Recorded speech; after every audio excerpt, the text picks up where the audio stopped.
Thank you very much for your interview and for your question. I'd like to say that the Ministry of Basic and Secondary Education last year introduced an action plan, which is more or less a calendar, a school or a termly calendar for public schools in Katsina State. And this came about from the annual calendar that was approved by His Excellency for the session.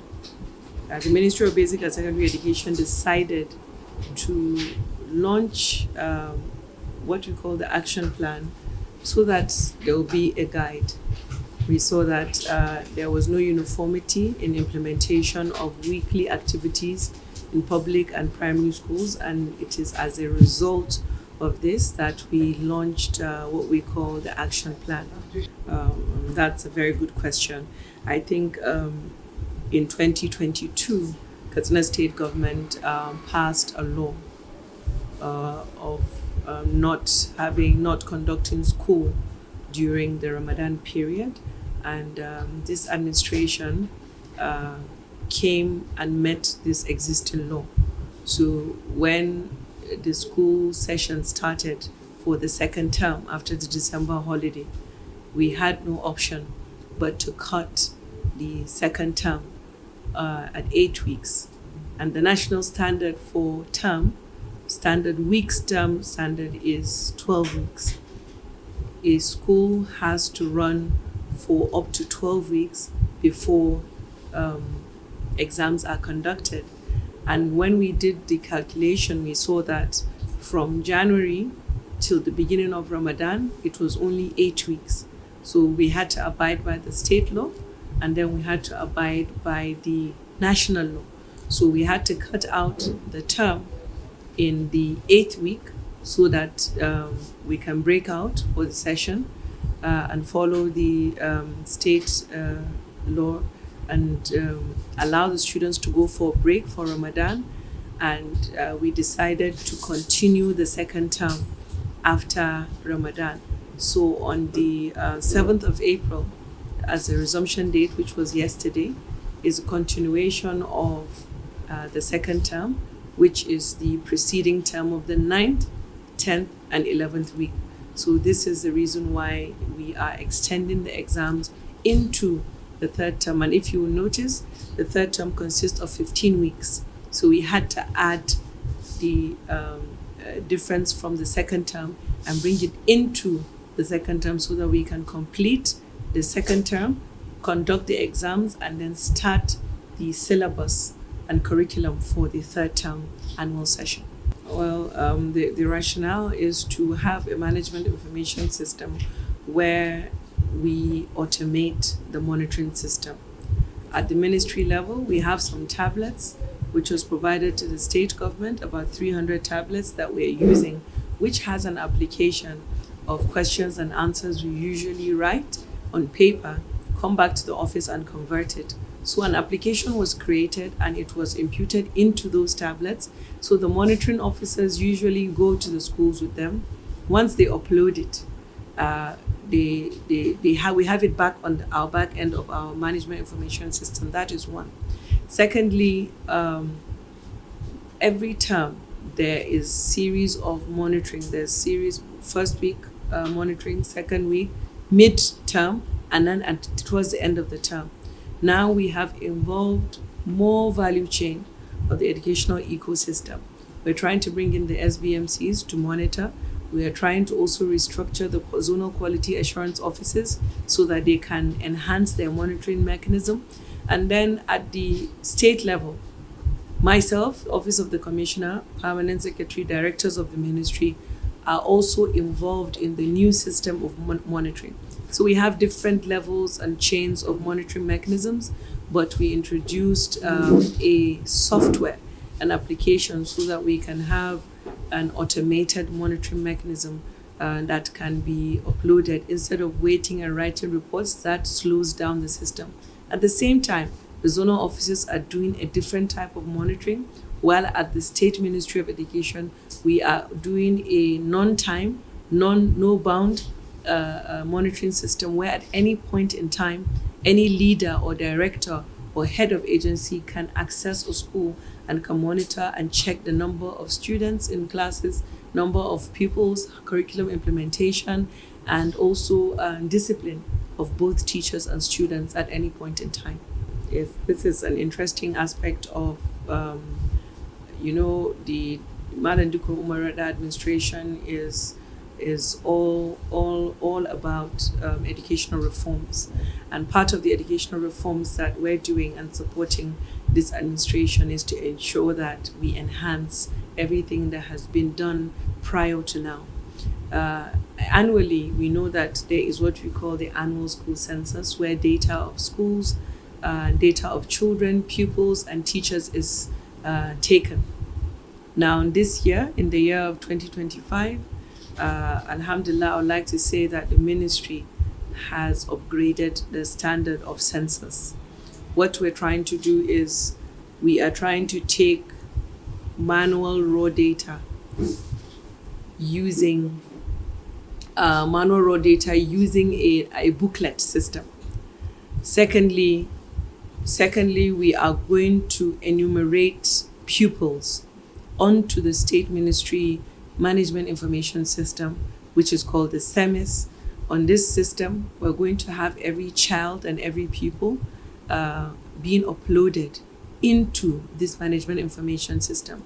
I'd also like to introduce this book. This is the students' annual census, which every school will be given. This book entails 3,000 pupils for every school. We're going to give every school this book. If you have more than 3,000 pupils, you're going to have 2 volumes. And this book is an all-encompassing detail where the name of the child, a unique identifier, his parents, the guardian, their profession, disability status, blood group, NIN will be generated, and the address of the child will be generated, and then the history of the child, at what point did they start at their educational career, and this is going to be uploaded with a picture of every child. And from this data, when we take it, every child in public school will have a unique identifier, and we'll use that unique identifier to create a NIN number for those children. So this is the type of census that we're having this year, and this is going to be the first of its kind, and inshallah we'll continue to update this data of these children annually, year on, year in. And this is why we said every school, I think in the next week or 2, every school administrator is going to receive this, and then we are going to conduct training for MS officers. We'll conduct a training for MS officers so that they can be able to understand and teach school MS officers. Each school will have a data officer, and each local government will also have an MS officer. So these are the people that the ministry are going to train on how to fill up this data, and then towards the end of the term, before the term finishes, we'll go and enumerate these children using the data in each of these books, and then each school will be labeled. Each school has a serial number. Each local government has a serial number. Each ward has a serial number, and this will be linked to the serial number of the child that goes to school in that particular community. So this is one of the huge tasks that the ministry is going to upload this term, and this is why we included it in the action plan. So hopefully from the 3rd week, we're going to start distribution of these books into every school through the zonal offices and local government education secretaries. Special is we have the federal qualification in this booklet. There is a booklet which was usually filled up at the federal level, which is this booklet. This is the booklet, and the details of this is only what is taken at the census level. At this level, we are now going to include data of students, individual data of students. So it is the federal criteria for census, and at the same time, the state criteria for census, which is going to fill up our state education management information system. Before now, we didn't have data of individual child, but this time around, we're going to have data of individual child written here. So we're going to have both hard copy which is on this book, which will be archived in the Ministry of Education at state level. And then we're going to have also a soft copy, which is going to be saved in the cloud of the state government. So this is what makes it different. Yes, so this is bringing back a past glory. This so many years ago, we know that a lot of schools used to grow what they eat. We're trying to bring back that that practice whereby children will learn agripreneurship. Children will learn to grow the food they eat, and we're trying to inculcate agriculture and skill into the children, specifically children in boarding schools. Thankfully, the Renewed Hope agenda of the First Lady, Mrs. Oluremi Tinubu, a wife of the President, through the Office of the First Lady, Hajaz Leah Tuko Marada, is launching Young Farmers Club. And in this Young Farmers Club, they are going to introduce farm to kitchen in schools across the 3 senatorial zones. So this is part of initiative of the Renewed Hope agenda, and we are starting it this term. Hopefully by next term, we have about 43 boarding schools in Katsina State. We will ensure that all of the boarding schools in Katsina State are farming and growing what they are going to eat in their kitchen. So that is the slogan, and that is the history behind the slogan Farm to Kitchen. The Renewed Hope agenda has introduced it. They are going to launch it, and we expect that by next term, all other schools, specifically the boarding schools, will inculcate this, and they would benefit from this very beautiful initiative. Yes, in the action plan, you would see that the continuous assessments and the examinations are going to be spearheaded by the Education Resource Center. This is a center, a department, or a unit, I would say, under the Ministry of Education in each state, whereby they are in charge of the management, the conduct, and the implementation of curriculum and examinations in each state. Now, the ERC, prior to now, were not in charge of the curriculum, continuous assessments and examination.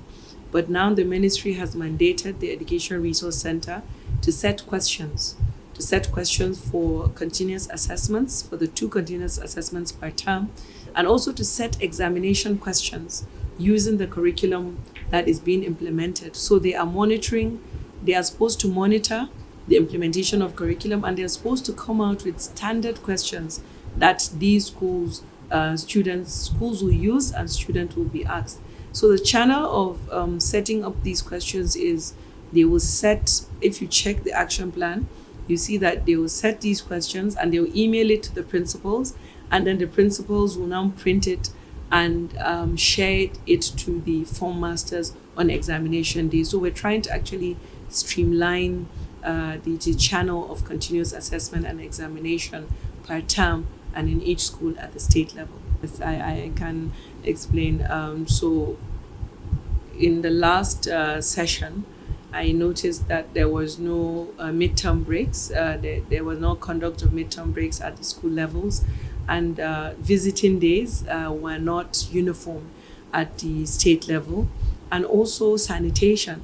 We have lost that glory again, the glory of sanitation in schools.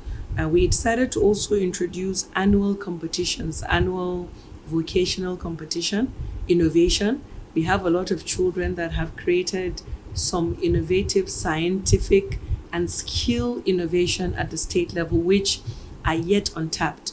So we want to also introduce literacy competitions and essay writing competitions. We're trying to bring back inter-house sporting in schools. So we want the public schools to practice for inter-house, and then we want to be able to conduct one inter-house every term annually.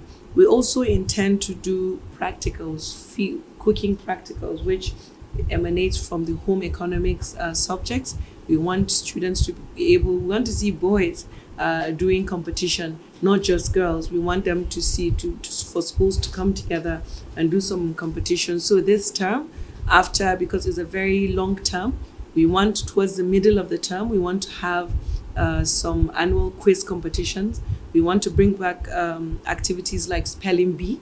We want to bring back French competition contest. We also want to bring annual literacy. So we're going to do an advertorial where students would submit literacy write-ups. We want to be able to bring out a Nobel laureate from Katsina State, and this is what we're trying to nurture. And it is for this reason that we have introduced some quiz competitions and a lot of extracurricular activities in the third term.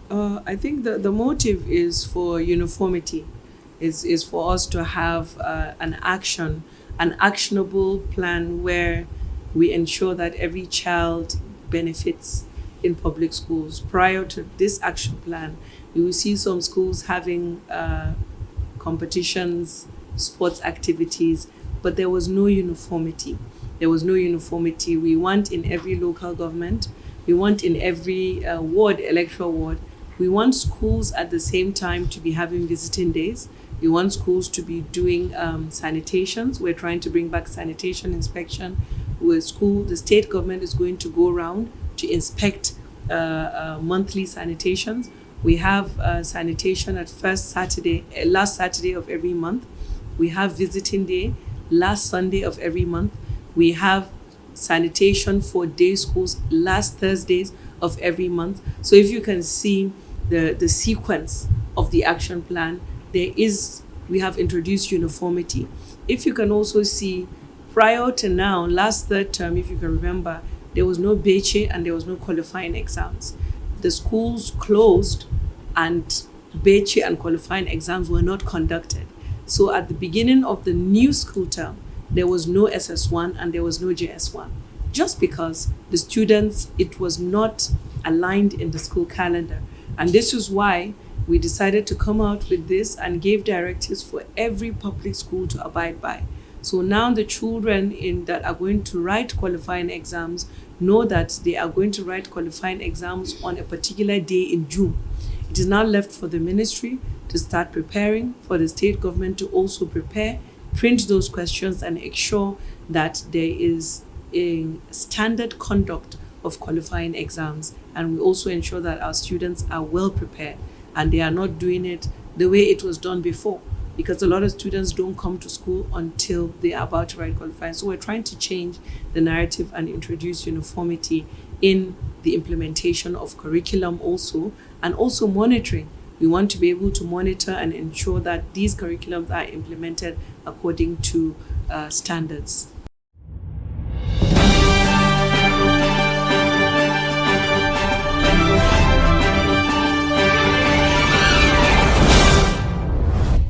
Albishirinku ma'abota karatun jaridu da majalu. Sunana Ado Ahmad Gidan Dabino MON, shugaban kamfanin Gidan Dabino International Nigeria Limited, kuma sarkin mawallafa na Arewa. Kuna da labarin jaridar nan mai kara da fadin duniya mai suna Katsina Times, wadda take bisa shafukan yanar gizo www.katsinatimes.com. Akwai ta a shafukan Facebook, Twitter, YouTube, TikTok, Instagram, Telegram, WhatsApp channel da sauran shafukan sada zumunta. Jaridar tana bayar da labarunta cikin Hausa da Turanci. Jaridar tana da wani shafi na sada zumunta a Facebook da sauran shafuka mai suna jaridar taskar labarai. Jaridar tana buga wata mujalla da ke kawo labarun tarihi, abin mamaki da muhimman abubuwan da ke faruwa a Katsina da duk wani Bakatsine a ko'ina yake a fadin duniya. Sunanta Katsina City News. Domin ƙarin bayani kuna iya tuntuɓar waɗannan lambobi: 070 43 777779 ko kuma 0800 5777762 ko kuma ku kira 0800 3634 2932.